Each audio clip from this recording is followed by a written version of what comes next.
तो चलिए अब हम लोग बात करते हैं हमारे चैप्टर 1 रियल नंबर्स की एक्सरसाइज 3 के बारे में। एक्सरसाइज 3 बिल्कुल छोटी सी है, कुछ ज़्यादा नहीं समझना है ना, आप लोगों को पता भी होगा इसमें जो भी चीज़ पढ़ाना है, पर फिर भी एक बार देख लेते हैं। ये एक्सरसाइज है फंडामेंटल थ्योरम ऑफ अरिथमेटिक को लेकर। तो सबसे पहले बात आती है कि फंडामेंटल थ्योरम ऑफ अरिथमेटिक हमारी क्या होती है। तो जैसे कि कोई नंबर है, जैसे कि कोई भी नंबर है 28 नंबर है, तो इसको अगर हम प्राइम फैक्टराइजेशन करते हैं तो कैसे कर सकते हैं। जैसे हमने 2 से कट किया, 2 1 जा 2, 2 4 जा 8, 2 7 जा 14 और 7 1 जा 7। ये एक तरीका है। यानी कि 28 को क्या लिखा जा सकता है, 28 को यहाँ से हम लिख सकते हैं 2 इंटू 2 इंटू 7, ये लिख सकते हैं हम। अच्छा, इसकी जगह पर यदि यही 28 होता और हम इसको काटते ऐसे 7 4 जा 28, 2 2 जा 4, 2 1 जा 2। अब देखिए, अब इस 28 को कैसे लिख सकते हैं, 7 इंटू 2 इंटू 2। अब इन दोनों चीजों को देखिए, एक ये है और एक ये है। इसमें 2 इंटू 2 इंटू 7 है, इसमें 7 इंटू 2 इंटू 2 है। आपको ये पता है कि ये दोनों चीजें जो है एक ही हैं, पर हम क्या देख रहे हैं, दोनों में ऑर्डर अलग अलग है। मतलब यहाँ पे 7 बाद में आया है, यहाँ पे 7 पहले आया है, बस यही चीज है। इससे फर्क तो नहीं पड़ता, दोनों चीजें एक ही हैं, पर हम बस एक समझने के लिए इस चीज को देख रहे हैं, है ना। तो फंडामेंटल थ्योरम ऑफ अरिथमेटिक यही होता है। अच्छा, जैसे कोई प्राइम, जैसे कोई भी रियल नंबर है, positive real number, real numbers आपको पता है मतलब बहुत सारे अनंत हैं रियल नंबर्स। तो उसमें अगर पॉजिटिव रियल नंबर है हमारे पास, तो या तो वो प्राइम होगा, या तो वो कंपोजिट होगा, या तो वो 1 होगा। 1 क्योंकि नाइदर प्राइम नॉर कंपोजिट होता है। प्राइम नंबर्स क्या होते हैं, प्राइम मतलब जिनके 2 से ज्यादा फैक्टर होते हैं, और कंपोजिट नंबर जिनके केवल 2 फैक्टर होते हैं। 2 मतलब एक तो वो खुद से डिवाइड हो जाए, और 1 तो सबका फैक्टर होता ही है। तो कोई भी अगर रियल नंबर है पॉजिटिव, तो या तो वो प्राइम होगा या तो वो कंपोजिट होगा।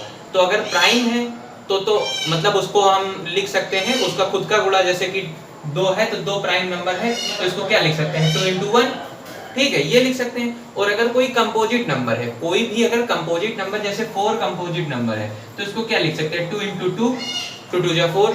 तो इससे क्या चीज समझ में आती है, इससे हमको ये चीज समझ में आती है कि any composite number can be expressed as a product of prime numbers, as a product of prime numbers. मतलब कोई भी कंपोजिट नंबर होगा तो उसको हम प्राइम नंबर के फैक्टर्स के फॉर्म में तोड़ के लिख सकते हैं। मतलब प्राइम नंबर्स के फैक्टर्स के फॉर्म में उस कंपोजिट नंबर को एक्सप्रेस किया जा सकता है। और वो जो ऑर्डर होगा वो यूनिक नहीं होगा, मतलब उनका ऑर्डर, ये ऑर्डर जो है जरूरी नहीं, जैसे 2, अभी यहाँ पे कोई और चीज होती, जैसे 15 होता, 15 की जगह मान लीजिए कि कुछ है, यही था, जैसे 28 था, तो हम देख रहे थे 2 इंटू 2 इंटू 7 था, हालांकि वही चीज है, पर ऑर्डर देखो अलग अलग आ रहा है। तो स्टेटमेंट इसमें दी गई, मैं आपको स्टेटमेंट बुक वाली भी एक बार सुना देता हूँ, है ना।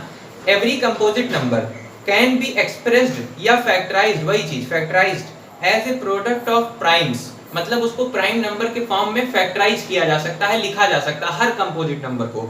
And this factorization is unique, ये फैक्टराइजेशन यूनिक होगा, मतलब इसमें 2 2 और 7 ही आएंगे। 28 के फैक्टर 2 2 और 7 ही आएंगे, इसके अलावा इसमें 4 नहीं आ जाएगा, इसके अलावा इसमें 4 नहीं आ जाएगा। ये फैक्टराइजेशन यूनिक होगा, लेकिन accept for the order in which the prime factors, अगर एक्सेप्ट मतलब लेकिन इसके अलावा जो ऑर्डर है वो बदल सकता है। यानी कि ये 7 पहले आ सकता है, 2 बाद में आ सकता है, या 2 पहले आ सकता है, 7 बाद में आ सकता है, ये ऑर्डर चेंज हो सकता है। तो सिंपल सा यही है fundamental theorem of arithmetic, that every composite number can be expressed as a product of prime numbers and this factorization is unique except for the order of the prime numbers. मतलब occurrence उनका अलग अलग हो सकता है, 2 पहले कर दो, 7 पहले कर दो, उससे फर्क नहीं पड़ता, है ना।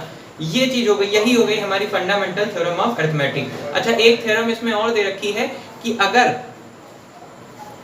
कोई प्राइम नंबर p है, कोई प्राइम नंबर p है और वो प्राइम नंबर a को डिवाइड कर रहा है, a को डिवाइड कर रहा है। अगर कोई प्राइम नंबर p है, जैसे 2 है, 2 प्राइम नंबर है, बात सही है, और 2 4 को डिवाइड कर रहा है, a की जगह हमने मान लिया 4, मतलब हम नंबर्स के टर्म्स में बात कर रहे हैं। तो 2 अगर 4 को डिवाइड कर रहा है तो 2 16 को भी डिवाइड करेगा। मतलब 2 अगर 4 को डिवाइड कर रहा है तो 4 के स्क्वायर को भी डिवाइड करेगा। ये भी एक थ्योरम होती है और ये जनरल फैक्ट है, ये तो है ना, सबको पता होना चाहिए। और नहीं पता तब भी आप याद रखिए कि अगर कोई प्राइम नंबर है या कोई भी नंबर है किसी दूसरे नंबर को डिवाइड कर रहा तो वो उस नंबर के स्क्वायर को भी डिवाइड करेगा दैट नंबर, है ना। ये चीज एक थ्योरम हो गई।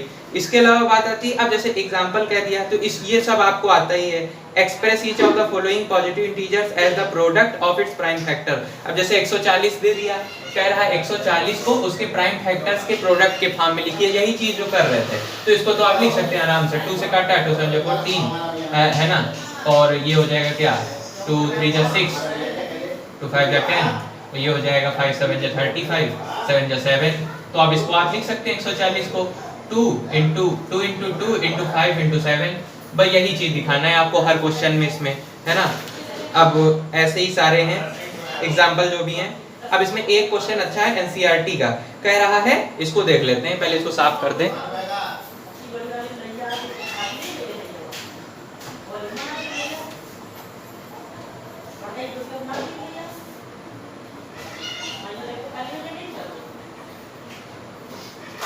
एग्जाम्पल नंबर 4 है हमारा एक्सरसाइज 3 का। एक्सरसाइज 3 का एग्जाम्पल नंबर 4 है, कह रहा है 4 की पावर n, अगर कोई 4 की पावर n कोई नंबर है, वो लिखा हुआ है 4 की पावर n के फॉर्म में, तो हमको बताना है कि n की कोई भी ऐसी वैल्यू एग्जिस्ट नहीं करेगी, नेचुरल नंबर जो कि हो। कह रहा है prove that there is no natural number for which 4 की power n ends with the digit 0। मतलब n की कोई भी नेचुरल नंबर वैल्यू एग्जिस्ट नहीं करेगी एग्जिस्ट, जिसके लिए ये 4 की पावर n को जब हम, मतलब जैसे 4 की पावर 2 है तो इसको जब हम करेंगे तो क्या आएगा, 4 की पावर 2 मतलब 4 का स्क्वायर, 4 4 जा 16 आएगा। मतलब हमको बताना है n की कोई भी ऐसी नेचुरल नंबर वैल्यू नहीं होगी जिससे ये बराबर ऐसी संख्या क्या है जिसमें लास्ट में 0 हो, जैसे 4 की पावर 2 है तो 4 4 जा 16, 4 की पावर 3 है 4 4 जा 16, 4 जा 64। देखो कहीं 0 आ रहा है उसको एक्सपेंड करने पर, n को हमने 2 रखा, n को हमने 3 रखा, तो कहीं भी 0 नहीं आ रहा है। ये तो हमको पता है नहीं आएगा, चाहे जो वैल्यू रख दो n की नेचुरल नंबर में। अगर नेचुरल नंबर के अलावा कुछ रखो तो हो सकता है भाई बन सकती हो, पर नेचुरल नंबर रखोगे तो कतई नहीं बनेगी। पर हमको इसको जनरल फॉर्म में दिखाना है। अब आपने तो 2-3 रख के देख लिया, पर आप सॉल्यूशन ऐसे नहीं कर सकते, सॉल्यूशन आपको जनरलाइज्ड वे में दिखाना होता है। तो कैसे दिखाएंगे सॉल्यूशन को, हम क्या कर देंगे, हम ये कह देंगे कि 4 की पावर n को हम क्या लिख सकते हैं, 4 की पावर n को हम लिख सकते हैं 2 की पावर 2n। 4 को क्या लिख सकते हैं, 2 स्क्वायर लिख सकते हैं, 4 को n लगा है तो इसको लिख सकते हैं 2 की पावर 2n। ठीक है, तो यहाँ से क्या समझ में आ रहा है, यानी कि अगर हम 4 की पावर n को फैक्टराइज करते हैं तो 2 हमको एज ए फैक्टर मिल रहा है, मतलब इसको हम लिख सकते हैं 2 की पावर 2n। अब यहाँ से क्या समझ में आ रहा है, यहाँ से समझ में आ रहा है कि n की तुम चाहे जो वैल्यू रख दो नेचुरल नंबर में, चाहे 1 रख दो, चाहे 2 रख दो, चाहे 3 रख दो, चाहे 4 रख दो, पर इसमें कहीं भी आप 5 की एंट्री नहीं करा पाएंगे। अब अगर 5 की एंट्री नहीं करा पाएंगे दैट मीन्स कि 5 इसका फैक्टर नहीं है। जैसे 20 है तो 20 इक्वल टू 5 इंटू 2 इंटू 2, 5 4 जा 20, तो इसका मतलब यही तो होता है कि 20 का 5 फैक्टर है, 5 20 का फैक्टर है, 2 20 का फैक्टर है, 2 20 का फैक्टर है। इसका यही तो मतलब होता है। तो वैसे ही 4 की पावर n को जब हमने 2 की पावर 2n के फॉर्म में लिख दिया तो यहाँ से हमको साफ साफ समझ में आ रहा है कि इसमें 5 कहीं से भी एंट्री हम नहीं करा पाएंगे। दैट मीन्स कि इसके प्राइम फैक्टराइजेशन में 4 की पावर n के फैक्टराइजेशन में प्राइम फैक्टराइजेशन में केवल 2 आ रहा है, 5 नहीं आ रहा। That means 5 is not a factor of 4 की पावर n। अच्छा 5 नहीं आ रहा तो इससे हमसे क्या समझ में आ रहा है, इससे हमको ये समझ में आ रहा है कि इसमें कह रहा था कि 4 की पावर n कभी मतलब 0 से एंड करे। अगर 0 से एंड करता है कोई संख्या तो वो 5 से डिविजिबल होता है। जैसे 10 हो गया, 20 हो गया, 30 हो गया, 40 हो गया, ये सब क्या 10 से डिविजिबल है, 5 से डिविजिबल है। और 5 से डिविजिबल है तभी इसमें 0 आएगा लास्ट में, लेकिन यहाँ तो 5 इसका फैक्टर आ ही नहीं रहा, मतलब इसमें 0 लास्ट में नहीं आ सकता। इसका हमको सिंपल इतना दिखाना था कि इसके प्राइम फैक्टराइजेशन में 5 नहीं आ सकता, और अगर 5 नहीं आ सकता तो इसके एंड में यानी कि 4 की पावर n में n की चाहे जो वैल्यू रख दो, उसको जब खोलोगे तो 0 कभी नहीं आएगा। बस इतना दिखाना था।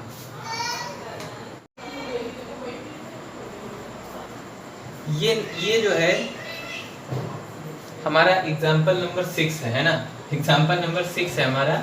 इसमें कह रहा है prove that every positive integer other than 1, मतलब कोई भी पॉजिटिव इंटीजर 1 के अलावा can be expressed as a product of non negative power of 2 and an odd number. इसका क्या मतलब हुआ, मतलब 1 के अलावा कोई भी पॉजिटिव इंटीजर है तो उसको हम एक्सप्रेस कर सकते हैं, मतलब उसको हम दिखा सकते हैं एज ए प्रोडक्ट ऑफ 2 की पावर कुछ होगा, लेकिन जो भी होगा वो पॉजिटिव, मतलब 2 की पावर कोई positive number into odd number. मतलब अगर n कोई पॉजिटिव इंटीजर है तो वो हमेशा उसको हम कैसे दिखा सकते हैं, 2 की पावर p इनटू o।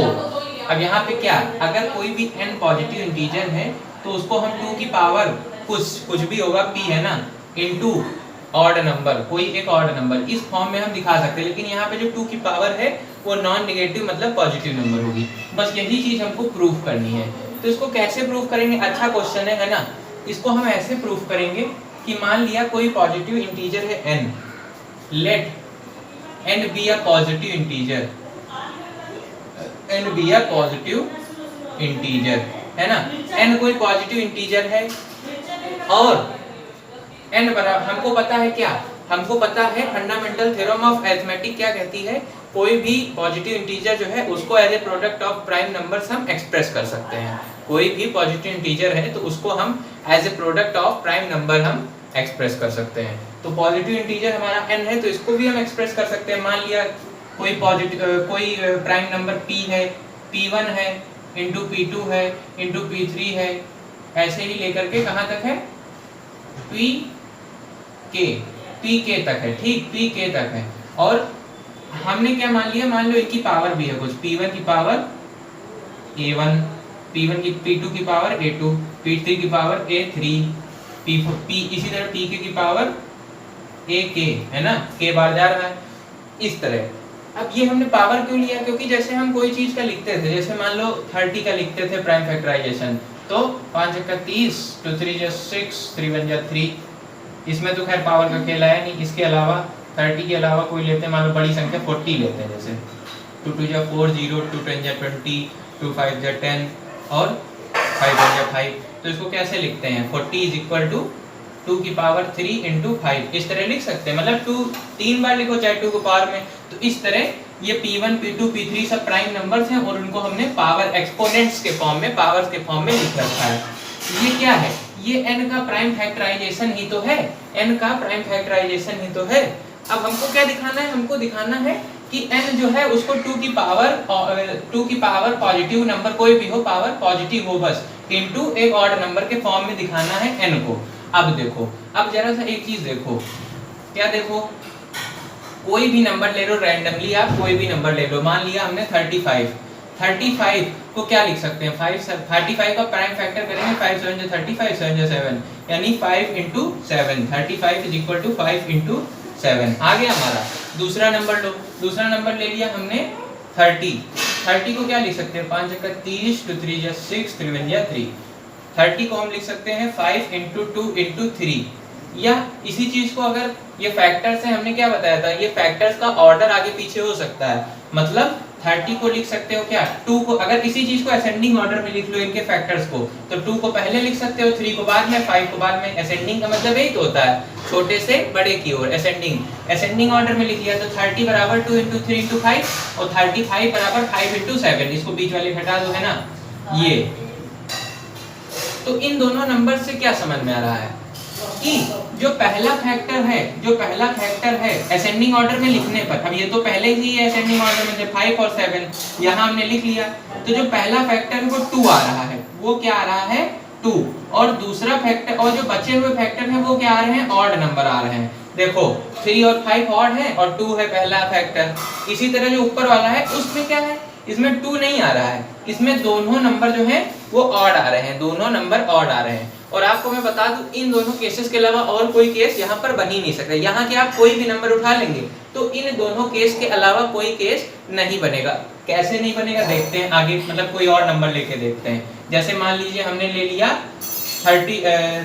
38 ले लिया, मान लो 38 के फैक्टर करो, 2 1 जा 2, 2 9 जा 18, अब 19 का 19 का तो 90 मतलब 2 into 38 को क्या लिख सकते हैं, यहाँ से 38 को लिख सकते हैं 2 into 19। पहला फैक्टर क्या आ रहा है, 2 आ रहा है, दूसरा फैक्टर क्या आ रहा है, ऑड नंबर आ रहा है, मतलब ये वाला केस बना। अब इसके अलावा कोई नंबर ले लो, जैसे ले लिया मान लो 30 ले लिया हमने 39 ले लिया मान लो, तो 39 का क्या हो जाएगा, 13 3 जा 39, 3 1 जा 3, यानी 39 इज इक्वल टू 3 into 13। देखो दोनों ऑड नंबर आ रहे हैं, अगर 2 आएगा फैक्टर में तो वो पहले संख्या पे आ जाएगा 2, और जो बचे होंगे वो ऑड नंबर होंगे, है ना, बचे होंगे वो ऑड नंबर होंगे, या तो सारे ही सारे फैक्टर्स ऑड नंबर आएंगे। तो हमेशा ऐसा ही होगा, है ना। और अगर यहीं पे n की जगह कोई प्राइम नंबर होता तो प्राइम नंबर होता ही ना भाई, n की जगह अगर प्राइम नंबर होता तो उसको as a product of prime number हम कैसे लिख पाते, as a product of prime number उसको कैसे लिख पाते, तब भी लिख पाते। जैसे कि 2 है तो 2 को 2 into 1 लिख सकते हैं, 2 को 2 into 1 लिख सकते हैं, लेकिन 2 तो प्राइम है लेकिन 1 तो प्राइम नहीं है, 1 तो प्राइम नंबर नहीं होता है ना, ये चीज। अब देखते हैं, तो यहाँ से क्या समझ में आया कि पहला एक नंबर 2 आएगा या तो 2 की पावर में कुछ आएगा और बचे हुए नंबर ऑड होंगे, एक ये केस होगा, या तो सारे के सारे नंबर ऑड होंगे। तो केस 1 क्या कहता है, केस 1 कहता है व्हेन फर्स्ट फैक्टर इज 2, मतलब पहला फैक्टर जब 2 है और पहला फैक्टर 2 होगा तो बचे हुए क्या होंगे, ऑड होंगे, अदर्स आर ऑड नंबर। ये हो गया केस 1। तो केस 1 में क्या चीज बनेगी, n इज इक्वल टू, जब पहला फैक्टर 2 है यानी p1 जो है वो 2 है, तो 2 की पावर a1, और बचे इधर में क्या, इधर में बचे ये सब ऑड नंबर होंगे, हमने कहा नहीं ऑड नंबर बचे हुए होंगे। तो जब ऑड नंबर हैं तो ऑड नंबर को कभी आप गुणा करके देखिए, 3 into 3 9, 3 into 7 7 3 जा 21, जब भी आप गुणा करेंगे तो ऑड नंबर को हमेशा आपको ऑड नंबर ही मिलेगा, यानी इन सब का गुणा, क्योंकि ये सब ऑड नंबर है तो वो भी ऑड नंबर ही आएगा, अब देखो ये चीज बन गई। अब केस 2 देखो, केस 2 देखो, अच्छा यही चीज तो हमें दिखाना था क्वेश्चन में, n को 2 की पावर गुणा एक ऑड नंबर में दिखाना था जहां पे 2 की पावर पॉजिटिव होगी। तो ये जब आप करिएगा तो यहाँ पहले ही बता दीजिएगा कि a1 a2 a3 पॉजिटिव है सब, है ना, ये स्टेटमेंट लिख दीजिएगा। केस 2 क्या है, जब सारे के सारे फैक्टर, एक केस में क्या मतलब बाकी केसेस में जब 2 नहीं आ रहा था एज ए फैक्टर तो सारे फैक्टर ऑड मिल रहे थे। When all factors of n are odd, ठीक, जब सारे फैक्टर्स ऑड होंगे तो n इज इक्वल टू, ये सब ऑड है तो सबका गुणा भी क्या आएगा, ऑड आएगा। जैसे 3 3 जा 9, 9 3 जा 27, सब ऑड ही आएगा, तो इनका गुणा भी ऑड आया। अब यहाँ पे देखो n बराबर ऑड है, लेकिन क्या हम यहाँ पे 1 इसके साथ मल्टीप्लाई कर सकते हैं, 1 मल्टीप्लाई कर दो कोई फर्क नहीं पड़ना है ना। और 1 को क्या लिख सकते हो, 2 की पावर 0 लिख सकते हो। क्यों लिख सकते हो, क्योंकि 2 की किसी भी चीज की पावर अगर 0 होती है किसी भी संख्या की तो वो 1 के बराबर हो जाती है। तो यहाँ पे 1 हमने अपने मन से लिख लिया, लिख सकते हैं कोई प्रॉब्लम नहीं, 1 से मल्टीप्लाई करने तो वही आता है, और 1 को हम 2 की पावर 0 लिख सकते हैं। अब इसको देखो स्टेटमेंट को, क्या ये क्वेश्चन को प्रूफ नहीं करती है कि n को 2 की power positive number non negative integer into odd number, है ना, मतलब हमको n को दिखाना था 2 की पावर और जो पावर हो वो क्या हो, नॉन नेगेटिव हो, तो 0 नॉन नेगेटिव है, गुणा ऑड नंबर, वही चीज तो दोनों केस में देखिए हमने प्रूफ कर दिया, दोनों केस में ये प्रूफ कर दिया जो क्वेश्चन कह रहा था।